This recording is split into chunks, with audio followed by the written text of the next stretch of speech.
নারায়ণগঞ্জের মামাটি মানুষের পক্ষের নেতা জননেতা জাকির খানকে আমরা আইনগতভাবে আমরা তাকে ফ্রেশ করে নারায়ণগঞ্জের জমিনে এনে অবশ্যই আমরা শহীদ রাষ্ট্রপতি জিয়া রহমানের আদর্শের রাজনীতি আমরা নারায়ণগঞ্জে বাস্তবায়ন করি ইনশাআল্লাহ।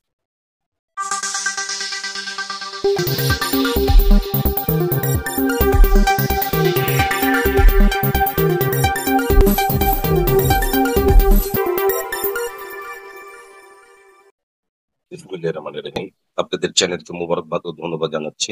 আমি মোহাম্মদ পারভেজ মল্লিক, বাংলাদেশ জাতীয়তাবাদী যুবদল নারায়ণগঞ্জ জেলা শাখার সাবেক সহসভাপতির দায়িত্ব পালন করেছি। বর্তমান সদর থানা বিএনপির যুগ্ম আহ্বায়কের দায়িত্বে আছি। আমি আপনাদের এই প্রশ্নের উত্তরে একটি কথাই বলবো, জাকির খান একটি জনপ্রিয় ব্যক্তি।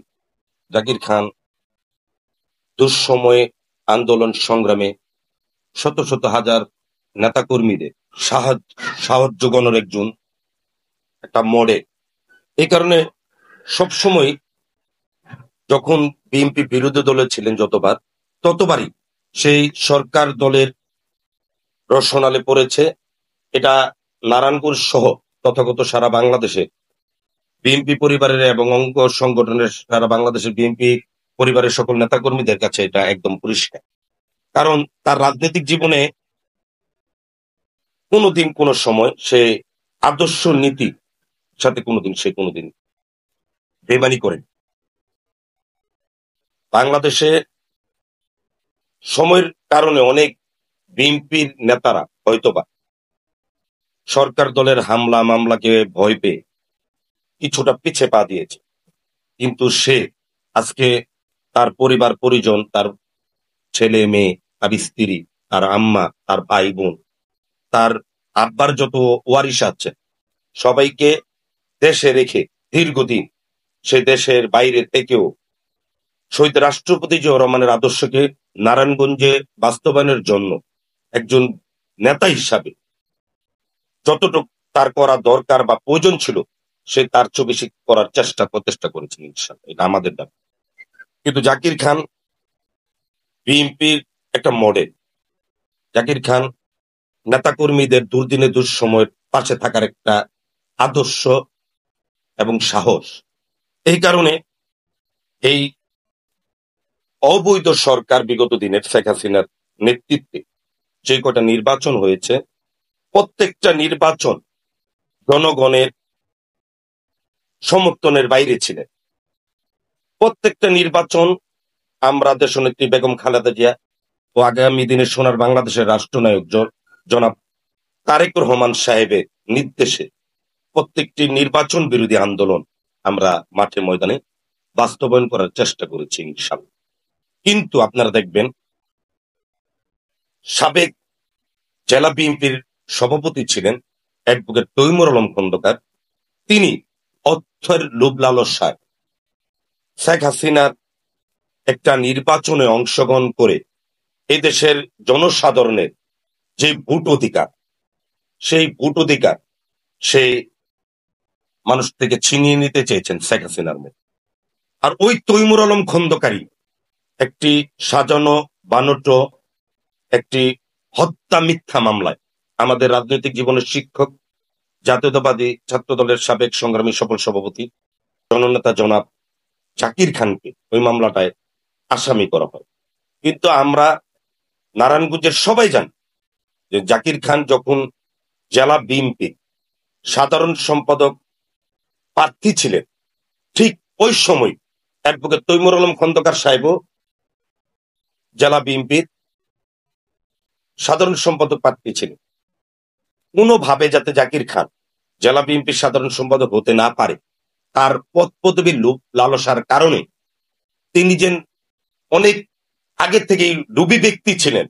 বাংলাদেশের জনসাধারণ শেখ হাসিনার নেতৃত্বে যে অবৈধ নির্বাচন হয়েছিল, ওই নির্বাচনে শমশের মোমিন চৌধুরী এবং তৈমুর আলম খন্দকারদের মতন জাতীয় বেঈমানরা যেন ওই নির্বাচনে অংশগ্রহণ করেছেন টাকার লোভ লালসায়, এটা সবার কাছে বাংলাদেশের মানুষের কাছে পরিষ্কার।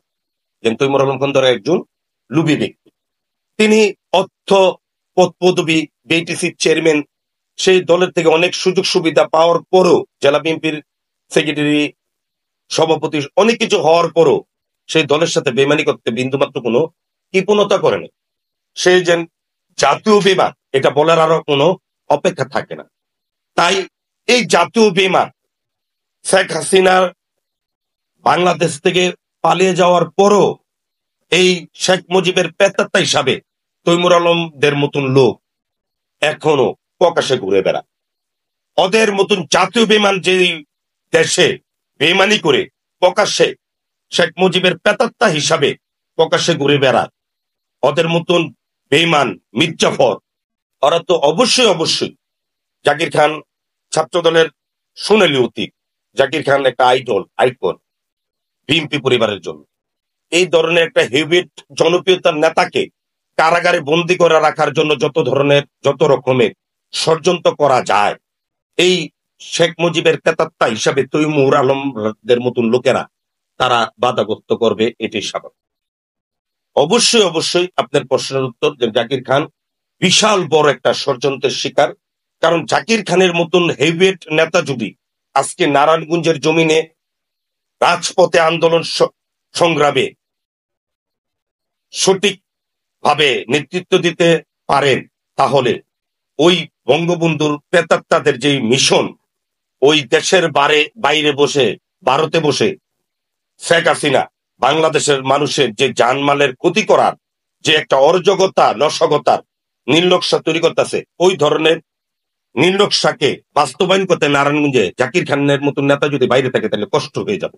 এই কারণে এই শেখ মুজিবের পেতাত্তা তৈমুর আলমদের মতন লোকেরা প্রকাশ্যে এখন পর্যন্ত কোনো মামলা, কোনো গ্রেপ্তার না হওয়ার কারণে জাকির খানদের মতন আদর্শবান নেতাদের কারাবন্দি করে রাখছে। না, এটা হচ্ছে তার একটা বিগত দিনে 52টি মিথ্যা মামলা আছে, 26 হত্যা মামলা। ওই মামলাই তাকে আজকের দিন পর্যন্ত আমরা আর কোনো তার নামে কোনো মামলা নেই, সব মামলা আমরা জামিন হয়েছি ইনশাল্লাহ।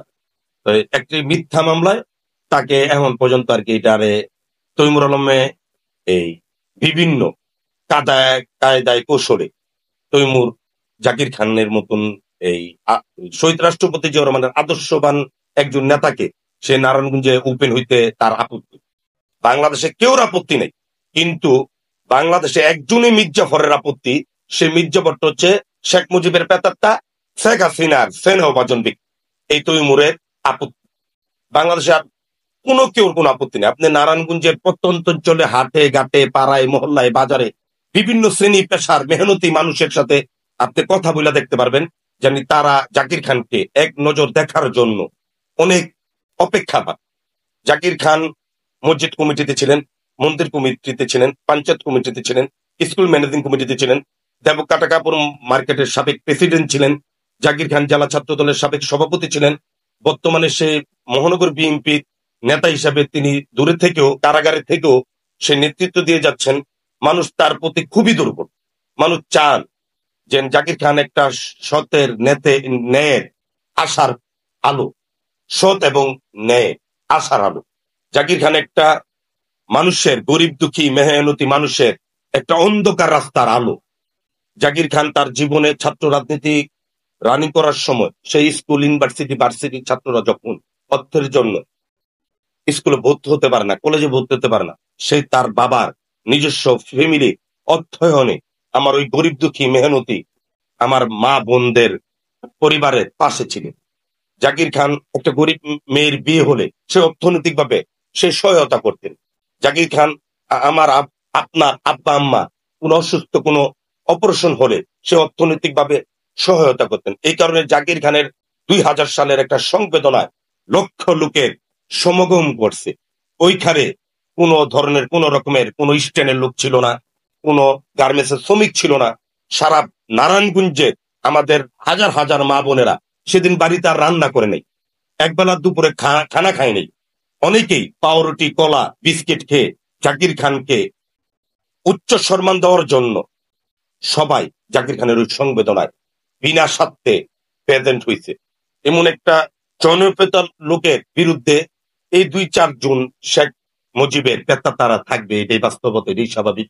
এই ধরনের শত্রু, এই ধরনের মির্জাফরদের বিরুদ্ধে জেহাদ ঘোষণা করে আমরা অবশ্যই আমাদের নারায়ণগঞ্জের মামাটি মানুষের পক্ষের নেতা জননেতা জাকির খানকে আমরা আইনগতভাবে আমরা তাকে ফ্রেশ করে নারায়ণগঞ্জের জমিনে এনে অবশ্যই আমরা শহীদ রাষ্ট্রপতি জিয়া রহমানের আদর্শের রাজনীতি আমরা নারায়ণগঞ্জে বাস্তবায়ন করব ইনশাআল্লাহ।